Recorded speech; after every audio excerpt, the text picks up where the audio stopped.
Hey, ladies and gents, it's Zem, and we are doing the review on the 252U, the Defender, the Object 252. This is a very controversial tank. Uh, it's going to be coming on sale again, and people are getting excited. If you didn't get it the first time, well, everybody's like, well, all right, here comes the um, Super Tank, Tier 8 Premium. So, let's go through the history first before we get into the whole what is this thing and why is it so good or bad for the game. So 1944. Now we have to understand that in Russia these tank factories were numbered, and each one of them, when there was a new need for a tank, they would all come up kind of with their own design. And what happened was the original 252 was the IS-6, this tank right here.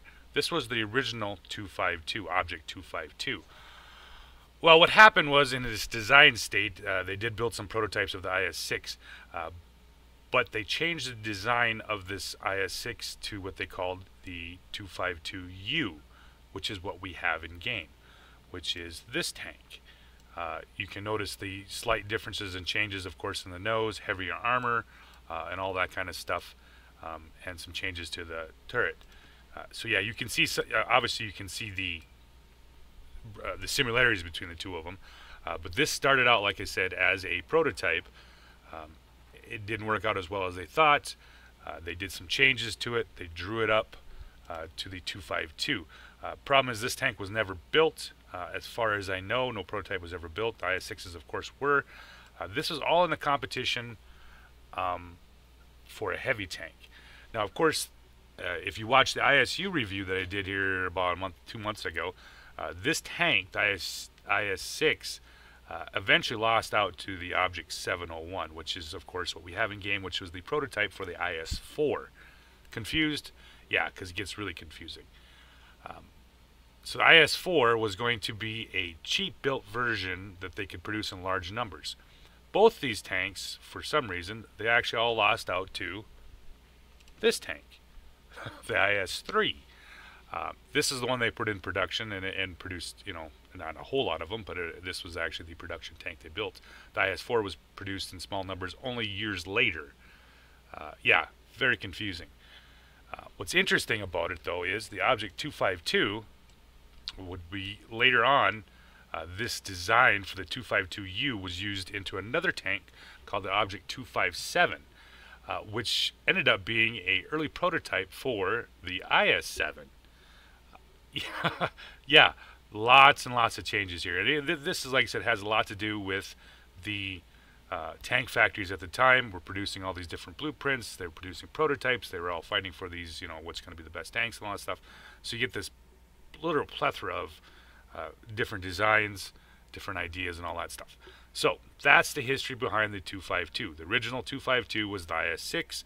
This is the redesigned version, which became the 252U, which then later on was again used into the 257, which was an early prototype for the IS-7. So there, that's the history of it.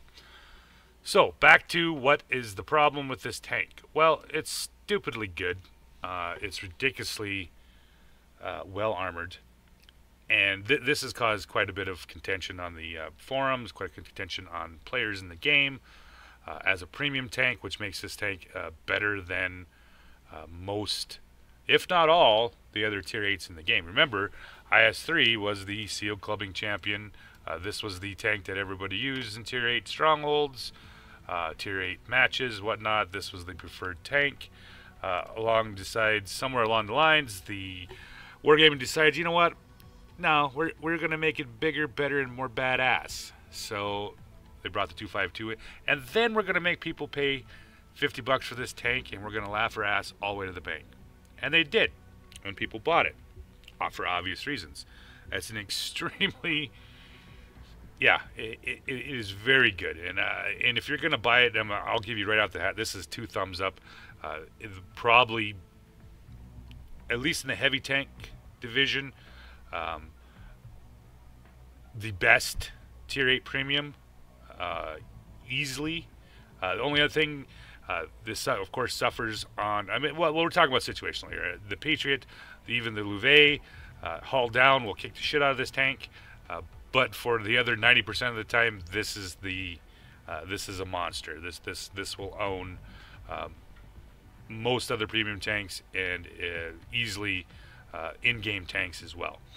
So I get people why they're pissed about it, and personally, my opinion on this is that you can start looking back at, say, we can even go back to, like, say, the start of the Bulldog, which was the Tier 8 premium light tank that came out. Then with the Scorpion, you had this one, you had the Patriot. I believe Wargaming, what they were doing at the time, and this is not, of course, this is not going to say that they were right in their thinking, was I think they really knew that the matchmaker was going to change and they were going to have what they have now. And I think they were trying to help these premiums along to make them more competitive in the no longer being top tier tanks. That's my opinion. You can kind of see a steady progression of the really superior premium tanks start coming out, and that's kind of my reasoning behind why they were starting to do it. They were building them to be more competitive with the new matchmaker that they were going to install. Fuck you, Wargaming, because I still don't like your matchmaker. It is utter crap. These tanks spend most of the time in being low tier. So with that said, you can make your own judgment on it. You can complain, whine, complain about it, whatever you want to do. That's personally the reason why I think they brought these tanks out. So, what do we have in game? We have 440 average damage, 225 average penetration, 12-second reload, 12.3 second reload, 26.17 turret traverse speed, 6 degrees of gun depression, 2.93 aim time, and 0.4 dispersion at 100 meters, 2,132 average damage. Unbelievably poor gun handling, but it's Russian. Leave it full bloom, you'll hit every time. Hit points. This is the interesting part about this. 1,500 hit points. The hull armor is what's really actually kind of scary. 130, 100 on the side, and of course 90 in the rear. This frontal plate right here is ridiculous. Anything above this peaked nose is almost impenetrable. Even at, say, that angle right there, unless you have a 250, 260 plus pen, is the only way you're going to get in. I mean, this isn't like your typical IS-3. IS-3, moves off to the side like this, so you can pen this all day long. Same way with IS-6, you can pen this all day long. 252, you're going to need still a fair amount of penetration to go through this piked nose. Of course, you can always still hit the idlers and all that kind of stuff, but this upper plate is very hard to pen. And you see how well it slopes back to the sides. Once again, from the side, with the 100 millimeters of armor, heat does not penetrate shit right here. You have to go through below the track or above the track. Same way with the rear, very hard. Turret armor, once again, very good. 250 millimeters. This is almost impenetrable. Can't pen the shit out of it. There we go. Still got the weak cupolas and all that kind of stuff. But, of course, like I said, with the IS-3, these cheeks have always been kind of weak. Same way with the IS-6, these cheeks are weak. They got some little bit of a buff lately, but they're still not 252U Defender cheeks. This thing bounces shit all day long. Hull down, this thing is a beast. Very hard to tank to really push on if it is hull down. And you're watching the videos that I'm doing here, and I'll show you a couple of different videos of me using this tank in that situation. 52 tons, 700 engine power, 13.38, 35 kilometers per hour, 14 reverse, 36.53. Yeah, this is very close to IS-3 mobility. Like you said, it just they made the IS-3 bigger, badder, better, and they came up with this gun, harder hitting gun, better armor, similar speed. Concealment, once again, blah. You're gonna get spotted from fucking space. If you're rolling around in it. 372 range, and that's probably because I normally have coated optics on the heavies, except for the Russian ones, because that requires, of course, a vert stab or a GLD or some sort to help with that ridiculously shitty aim time and whatnot. And I'm actually playing with my IS-3 crew, which is 63% on the 5th skill. No, yeah, 83% on the 5th skill. So yeah, very good crew in the tank. Even with that, you still can't make these numbers change a whole bunch till a little bit later. Usually run the vents, rammer, and of course either a vert stab or GLD, whatever your preference is for this tank. Yeah. Now, everybody, like I said, everybody's gonna complain and bitch about it. It's coming out. It's in game. We're gonna have to deal with it. What it is. You know, easiest thing to do is if you run into one of these things that's hull down or really doing well on the side scraping, just do not engage it. It's just easier. Work your way around. Work your way somehow to deal with him other than head on, and that's about your best bet. You know, of course, HE still fucking punishes it. You know, if you're tier 9, you shouldn't have too much trouble with it. It's only the tier 8s that really struggle with this tank. Of course, tier 7s and 6s have no cope in hell at all with this tank, and of course, you'll watch the videos. As a money maker, crew trainer, excellent for crew training. It'll, you know, 4-man crews. It'll do well training your crews for your Russian heavies. For the money making wise, let's see here. We'll start out with. Well, this is the first game I played in it today. 116,000, 2100 XP, 99,000, 1830 XP, 1406, 6,000. That wasn't really a great game. This was 1880 for 93. And even with the loss, I still ended up with about 82,000. And the last game tonight was 1824, 2 bonds with 97,000 and a high caliber. So what was that? 5-6 games I played it straight in a row. Just about every time, if I put out my average, there was between 90 and 100K. So yeah, ridiculously good at making cash. 3K games pretty much gives you an easy 100K. I believe that one that was right at about 90,000, that was Defeat. That was a 3,000K game. Once again, you're still making cash even with a loss. So with that said, I'm going to bring up the gameplay for you guys to check out and give you an idea what this thing can do. Alright guys, back with the first game in the Defender, and it is a tier 9 matchup. Yeah, I mean, it could be worse. There's 3 tier 9s, 5 8s, and the rest 7s. So yeah, not too shabby for the Defender. What I'm going to try to go through here is a little bit as much as I can. I'm going to do not real odd. I normally try to go to the spot anyway, but I usually don't do it in a heavy. But I'm trying to give you guys a little bit of an idea of the mobility on this thing. Like I said, very similar to the IS-3 when it comes to at least the mobility part of it. And it gets out and moves. It gets up to its top speed fairly quickly, and it's exactly what I'm pushing here for. I'm heading down to the little hole down here in the bottom, which is going to give me a chance to work that little pocket up there at D5 and anything that could possibly be up in there. So coming over the hill, get spotted. That means there's most likely something up there on the around the 7 area that actually lit me, which turns out to be a Skoda T50, and it gives me the artillery chance to try to hit me. Like I said, mobility wise, excellent for what its tier is. Good traverse speed, decent speed on flat ground, moves pretty well. As you see, once again, struggles a little bit on the hills, but just like any heavy at tier 8, this isn't a real big speed demon. So looking behind me, I do have the M01 coming up behind me, and we're going to work this big, beautiful 440 alpha gun that has no problem penning tier 7s. Put a shell into the IS, and now I got me this I-59s looking here at me. Yeah, he has no chance at all other than having coming out off top of the hill and trying to deal with me. So I'm going to try to knock out the IS-7 here and knock out some guns here so I don't have to worry about it. Put a shell into him. He's already bounced one off me, and I kind of think he realized how fucked he is. That he's not in a position to even really want to deal with me. So yeah, he's gonna run off the top of the hill here and see what he can do.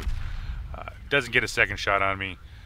257 damage, finish him off, and back up the hill we go. With that pointed nose and the way that the armor's sloped on here, you can pull off a lot of this kind of weird hangy on the side of these slopes and not worried about getting penned, especially with this tank. So I'm not terribly sure what the AMX 65 ton is doing. I really don't want to have to deal with him. He comes down here in the water. ML1, he YOLOs off the top. I have the green IS Lorraine, and the 430 had moved down, so I was not too worried about him. 65 tons not going to push up here. So I got the Type 59 here. Put a nice 466. I'll trade with you any day, buddy. 261 he puts into my front idler. ML1 finishes him off. Leaves me a T20 here and a T25-2. Skoda's nowhere to be seen, so I'm not terribly worried about it. T25-2 nails me for T40. Yeah, you can't pen this tank T25-2 unless you get my lower plate and if I'm coming up the hill. You know, when you play the tank more and more, you just become a lot of times you get almost too aggressive. What you see here, what I'm doing right here, you get this kind of somewhat of a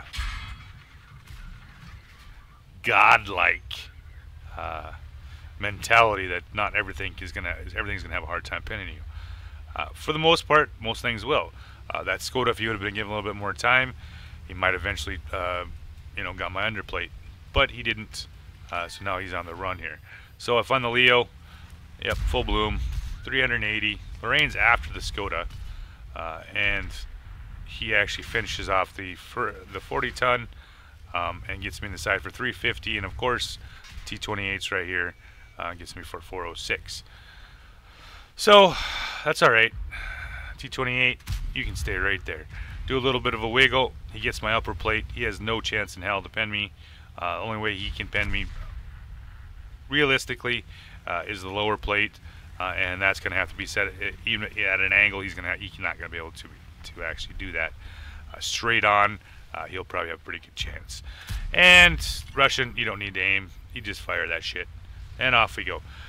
So yeah, I hope you guys kind of understand what this tank is, and this is a brutal brawler, right? Get into people's faces, and just shove it, push it, whatever you got to do, because that's what this thing does best. It's you know, Tier 9 heavies you're gonna have a problem with, but other things like Tier 9 mediums, you know, almost every Tier 8, and of course 6s and 7s, they don't have a fucking prayer. So you play it accordingly to what it can do, which is pretty much push, push, and more push. It is a brawl tank. It brawls with the best of them in a fight, especially other heavies. Yeah, so you know, just by watching it 3600, 1650 blocked, this thing can be a beast when you need it to be a beast. So thanks for watching, and I got the other one replays coming up right about now. Alright guys, back with the second game in the Defender, and I'm actually top tier. And so I'm going to speed this here along right here to get over to where we got to go, and I'm going to go to Tank Alley, because I'm going to give you an idea what this thing can do if you are top tier. It is a absolute beast. Okay, yes, the VK is a carry tank. Well, maybe, kinda. Compared to this, no.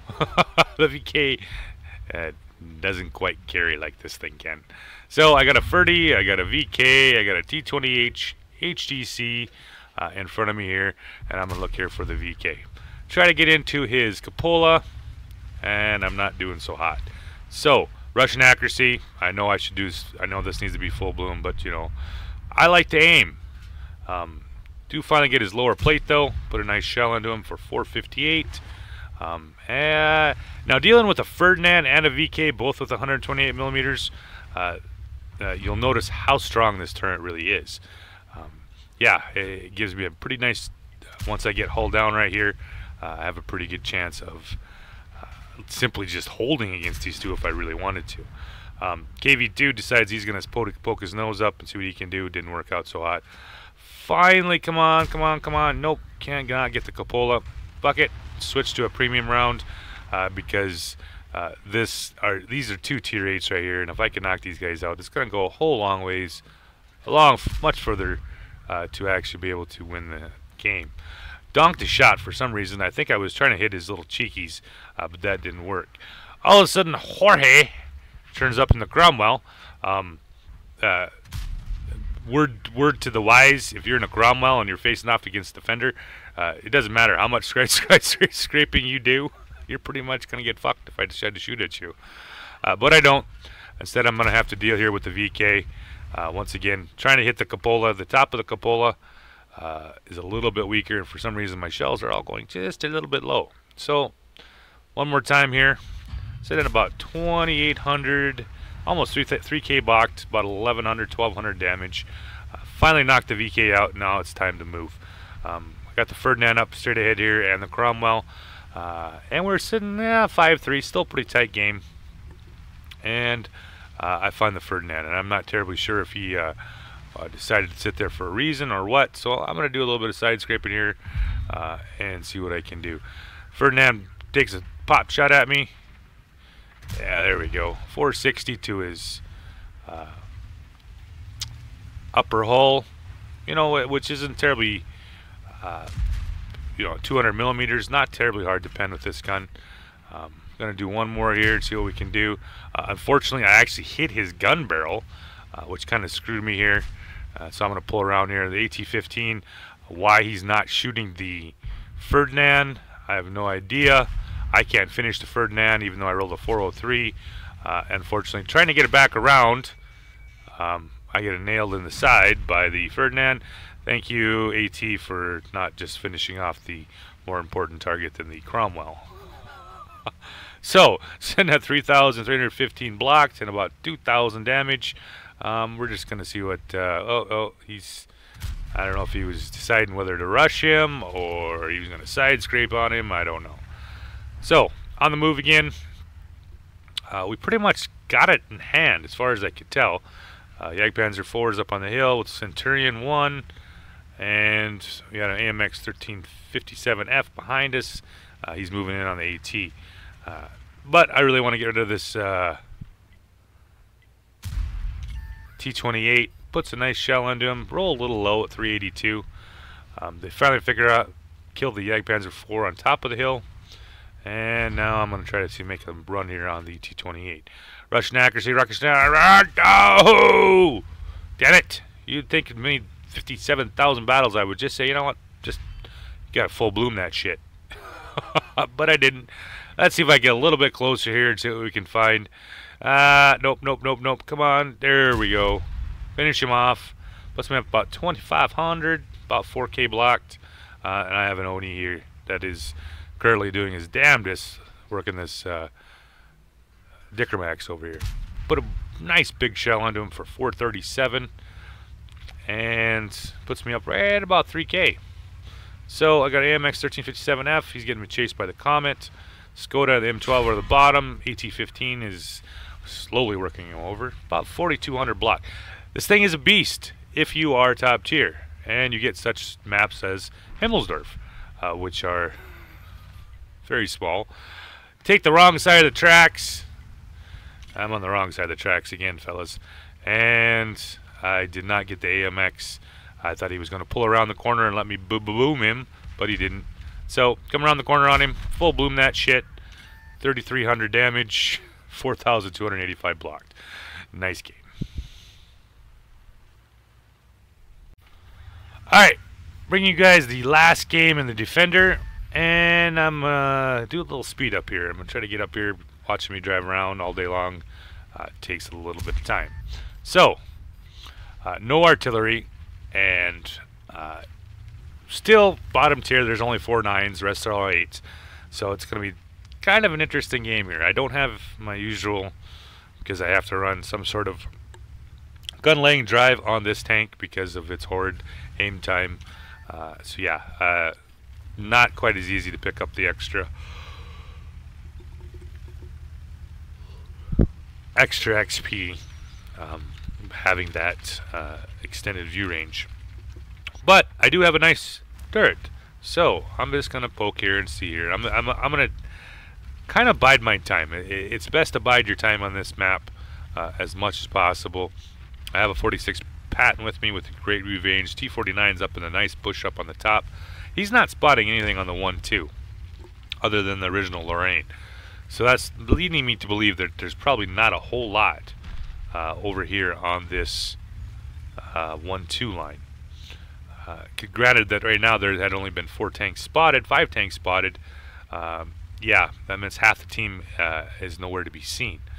So, finally they pick up the 2 Mosses that are moving off on the bottom there on the D line. And, you know, we're already damn near 3 minutes in the game and I have yet to shoot anything. Feeling kind of antsy here, I can tell you that. But I also know that there is 4 TDs and all of them hurt one way or another. So I'm not really interested about poking myself up. 2049 moves up. He's not spotted anything in there. No bush, no TDs in the bush. So that means either one of 2 things are on the 6 line and over. So I got me a rock here, and I'm going to use this to my advantage. Pull up. Finally, 3 minutes into the game, I finally get my first shot off, and I nail the side of the M103 in the rear of the turret for 482. Yeah, nice rolls on this tank. Lots of nice rolls. Looking for the M41. Oh, full bloom, full bloom. Mobility on this thing is always good. This armor actually works really well, especially at range. So if you can be at range and something's shooting at you, you have more than a 50-50 chance of actually bouncing that pretty easily. M103, he's got the top gun. He doesn't have much chance at all penning me. Stick one in his rear, and we are sitting pretty right now. Got the Rev here, Lorraine over to the side. We're just going to pull up enough here so we can get a shot into the Rev, finish him off, and of course Lorraine's straight ahead. I had a pretty good idea they're pinging at the map for a reason. Most likely there's a TD of some sort over there, and proven when the 704 takes a big one to the face. But that's all right. You feel very comfortable in this tank, very confident in this tank with this armor scheme, and from distance and at speed, how not easy it is to actually pen it. T30 takes a big whack at me, and looking here for the Lorraine. He's reloading. Put a 456 into him. T30 backs off. The speed, mobility of this tank is ridiculous good. Put in that high alpha gun and that trollish armor makes this tank very difficult to counter. Alright, cleared out this side, sitting about 2,000 damage, 1,500 blocked, and about 11,000 assisted. So that might be a triple-double, or a triple-triple. No, that doesn't even make sense, does it? Well, whatever. It looks good. Pull over on the T30. Scorpion G's up on the hill, of course. I didn't aim that. That didn't work out very well. But I get the assisted damage off of it because I did track him. So, Scorpion G fires at me. Ferdinand fires at me. I bounce all that. And I've got the Type Centurion 7-1. Completely donked that one. He hits me in the track. So I'm sitting at 20, almost 3,000 blocked, 2,000 damage, and about 2,000 assisted. That armor scheme works really nice, especially, like I said, once again, shooting at distance. These guys do not have much chance of actually penning me.